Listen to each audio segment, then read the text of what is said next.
غرور کس کام کا؟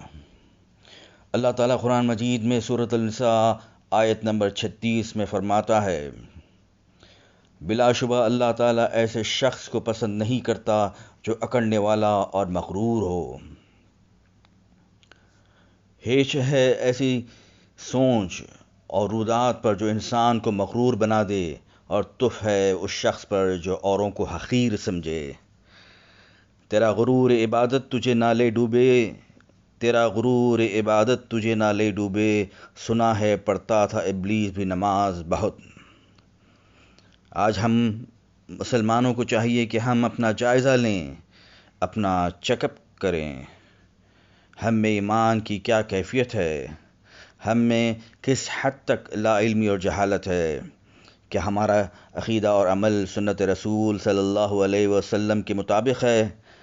کیا ہم قرآن کو سمجھ کر پڑھتے ہیں اور اس میں غور و فکر کرتے ہیں؟ کیا ہم میں صداقت، اخلاص، صبر اور بردباری ہے، یا ہم شیطانی وسوسوں کے شکار اور استقامت سے محروم ہے؟ نہ فرعون کی بادشاہی رہی، نہ قارون کا خزانہ رہا۔ سبق ہے ان لوگوں کے لیے جو اپنے علم و صلاحیتوں پر اکڑتے ہیں، یا وہ جو اپنے مال و دولت اور اپنی اولاد پر تکبر کرتے ہیں۔ ابو داؤد کی ایک حدیث ہے، مومنوں میں سب سے زیادہ کامل ایمان والے وہ ہیں جو اخلاق میں سب سے اچھے ہوں۔ اس حدیث پر غور کریں، کہاں تک ہم اچھے اخلاق کے حامل ہیں؟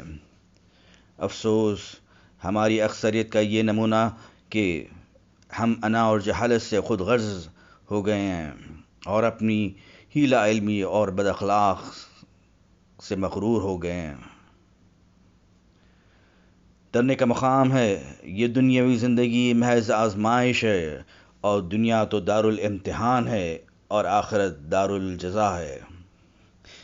صحیح الجامع کی ایک حدیث ہے، لوگوں میں سب سے بہتر وہ ہے جو لوگوں کو سب سے زیادہ فائدہ پہنچانے والا ہو۔ آخراً بات کو ختم کرتے ہوئے میں یہ کہنا چاہتا ہوں کہ ہم اپنی انا، غرور اور خود غرضیوں کو ترک کریں اور ایمان، اخلاص اور سادگی کو اپنا کر اوروں سے خیر خواہی کا جذبہ رکھیں۔